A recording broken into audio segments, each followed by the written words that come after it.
이번에 고양시가 지역구에 자유한국당 예비후보로 등록한 변호사 이경환입니다.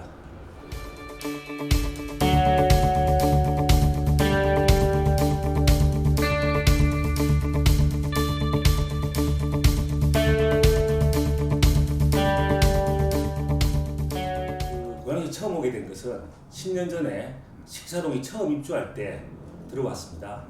그때 들어왔을 때부터 이 고양시가 살기 좋은 곳으로 예측을 하고 왔는데, 역시 살아보니까 가장 좋은 점은 이 고양시가 도시와 농촌이 결합된 전형적인 도시로서 그 농촌의 어떤 풍부함과 어떤 여유로움 뿐만 아니라 어떤 도시의 문화생활, 그리고 어떤 다른 여러 가지 부대시설이라든지 이런 것들이 동시에 만족될 수 있는 곳이라서 제가 선택을 했습니다.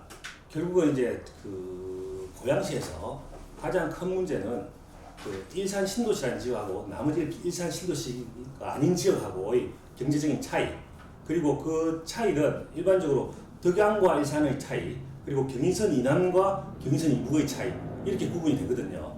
제가 지역구로 가지고 있는 지역은 덕양 지역과 식사 지역, 식사 지역은 일산 동구로서 전체로 보면 일산에 포함되어 있지만 일산 신도시 지역은 아니에요. 따라서 경인선 이북 지역이기 때문에 새로이 개발된 지역이라서 뭐 어떻게 보면 일산과 같은 문화시설이 있으면서도 불구하고 완전 일산에 동화될 수는 없는 그런 지역으로 지금 남아있는데, 이 지역을 획기적으로 발전시키기 위해서는 이 전체에 대한 어떤 새로운 접근 방법, 즉 창의적이고 종합적인 접근 방법이 필요한데, 그 이유는 지금 이 나머지 지역, 즉 덕양 지역과 경인선 이북 지역은 아직까지도 일부 택지 개발된 지역 빼놓고 나면 비도시 지역으로 남아 있습니다. 그래서 전체적인 것이 종합적인 개발로 이루어지지 않았기 때문에 난개발만 이루어지고, 난개발의 결정적인 잘못은 도시기반시설이 제대로 갖춰지지 않다는 겁니다. 도시기반시설이 안 갖춰져 있다는 이야기는 교통이라든지 교육이라든지 문화시설들이 제대로 갖춰지지 않은 상태에서 난개발이 계속 이루어지면서 사람들만 계속 입주를 하는 상태에 있기 때문에 전체적으로 보면 일부 있는 도로나 일부 있는 문화시설, 일부 있는 기반시설에 한계가 다가온다는 거예요. 그래서 과거와 걸려 있어서 전체적으로 살기 불편해진다. 이 살기 불편해지는 부분 때문에 현재 아파트 가격이라든지 전체적인 어떤 고향 자체에 대한 어떤 평가가 오히려 낮아지고 있기 때문에 이 부분을 새로이 변화시키기 위해서는 장기적이고 종합적이면서도 체계적이고 창의적인 접근 방법으로서 새로운 어떤 도시계획을 새로이 수립해야 된다라고 저는 생각하고 있습니다.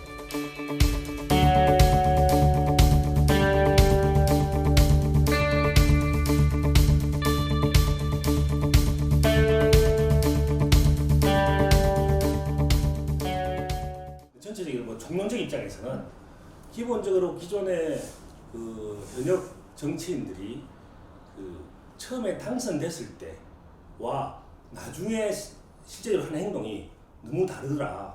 그래서 저는 항상 이렇게 지역 국민들한테 얘기를 하고 있습니다. 처음과 끝이 동일한 정치, 자기가 약속을 했으면 그것을 지킬 수 있는 정치인이 되겠다고 얘기를 했고, 그리고 지금 조금 전에 말씀드린 바와 같이 어떤 덕양 지역이나 식사 지역은 많이 낙후되어 있습니다. 침체되어 있고, 이런 부분들을 변화시키기 위해서는 단순히 기존에 관성적으로 해왔던 일이 아니라 좀 창의적이고 새로운 접근 방법, 그렇게 만들어내기 위해서는 좀 새로운 사람이 되어야 되지 않느냐. 지금 현재 지역 국민들이 느끼는 부분들도 제가 보기에는 새로운 인물에 대한 목마름 같은 거거든요. 왜 기존에 있는 정치인들이 너무 구태연하고 실제적으로 이거는 타당 후보니까 내가 함부로 말을 할 수는 없지만 어쨌든 이룬 것이 없다, 한 일이 없다 라는 데 부분에 대한 어떤 불만들이 저에게 많이 이야기를 하고 있습니다. 그래서 그런 부분들을 실제로 이루어내기 위해서는 새로운 인물이 되어서 이 전체 판을 새로이 뒤집어야 어떤 새로운 변화가 생기지 않을까. 이 새로운 변화 없이는 이 덕양 지역이나 식사 지역이 어떤 발전을 이루어 나가는데 힘들다라고 생각을 하고, 그런 부분들이 지역 구민들도 많이 저에게 이야기를 하고 있습니다. 그리고 실제로 다니다 보면 이번에는 좀 바꿔야 된다라는 얘기를 실제로 많이 얘기를 듣고 있습니다. 또 한 가지만 더 덧붙이면, 기존에 있던 정치인은, 기존 현역은 뭐 물론 중앙 건물이긴 하지만 어쨌든 소수 정당의 건물이죠. 그런데 소수 정당의 한계는 명백합니다. 제가 봐서는 적어도 힘을 가지려면 좀 아예 여당이거나, 여당이 아니라면 뭐 야당 중에서도 좀 힘이 있는 야당이 돼야 되는데, 이 소수 정당이기 때문에 뭐 물론 중앙에서는 이럴 역할을 많이 할 수 있을지 모르겠지만 지역에서 지역 현안들을 해결하는 데는 한계가 있다라고 저는 평가하죠. 저는 조금 전에 말씀을 드렸는데요. 처음과 끝이 동일한 사람. 저는 사실 정치에 입문하면서 너무나 많이 뻔뻔한 사람들을 많이 봤습니다. 과거에는 이렇게 이야기를 했다가 나중에 입장이 바뀌어서는 달리 이야기하는 부분들.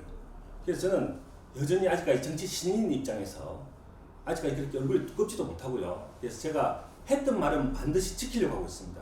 만약 정치인이라면 자기가 했던 말을 지키는 것이면 적어도 지역 구민들한테 어필할 수 있지 않을까라는 생각을 가져봅니다. 왜냐하면 정치인은 국회의원이 될 때 모든 것을 공약을 통해서 약속을 하게 되는데, 그 약속만 100% 이행이 있을 수는 없겠죠. 그래도 적어도 지역 구민이 보기에 저 사람 일을 했구나 라는 정도의 약속 이행만 이루어지면 적어도 정치인으로서의 기본을 갖춘 거 아닌가 라는 생각을 하게 되죠.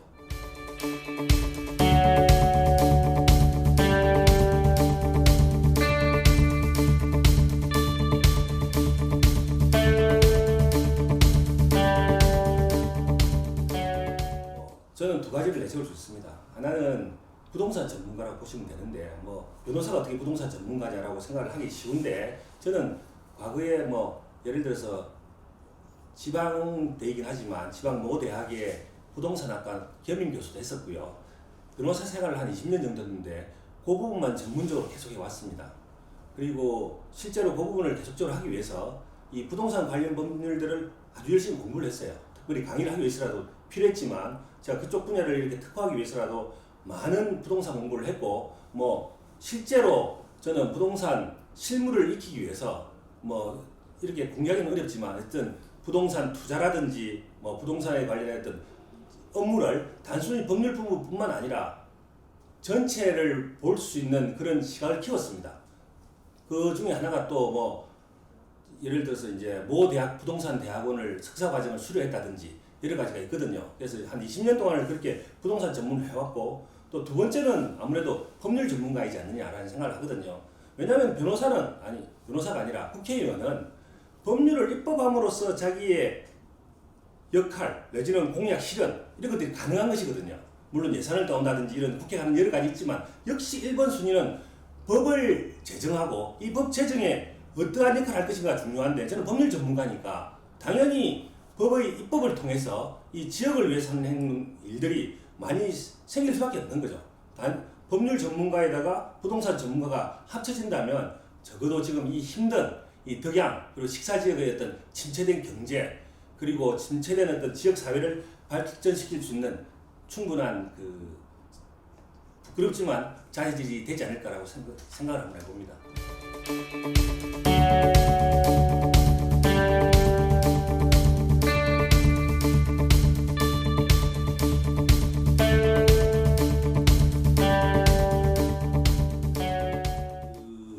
특히 제가 유념하고 있는 부분은 교통 문제인데요. 얼핏 계속적으로 얘기를 했지만 지금 이 덕양 갑 지역과 그리고 식사 지역은 간선도로라고 하는 것이 크게 없어요. 지금 뭐 고향대로라고 하는 게 있고 그 뒤쪽에 성인로라고 하는 것이 있는데, 그 성인로는 활용도가 좀 낮고 고향대로에 밀집되어져서 많은 아파트나 단지들이 개발되고 있어가지고 이미 한계가 넘어가 있습니다. 용량에서.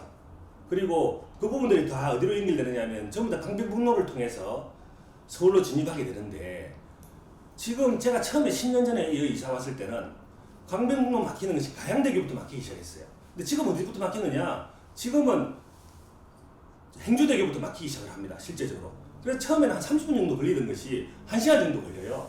전체 거기서 다시 시내로 진입하게 되면, 즉 광화문으로 진입하게 되면 또 30분이 또 걸리거든요. 그래서 전체적으로 진짜 거짓말 조금 못하면 한 2시간 정도 걸립니다. 광화문에 가기 위해서 막힐 때는. 그런 것들을 없애기 위해서는, 그것을 해결하기 위해서는 근본적으로 이 지금의 간선대로, 서울에 들어갈 수 있는 간선대로를 조금 더 확충을 해야 되는데, 도로 확충이라고 하는 것은 사실은 공급의 증가일 것이고, 공급을 증가하는데 지금 이미 기존 계획된 도로만으로는 그 발전하는 이 지역사회의 수요를 다 감당할 수는 없습니다. 마찬가지로 새로운 창의적인 접근 방법이 필요한데, 예컨대 GTX가 하나의 창의적인 접근 방법일 수가 있죠.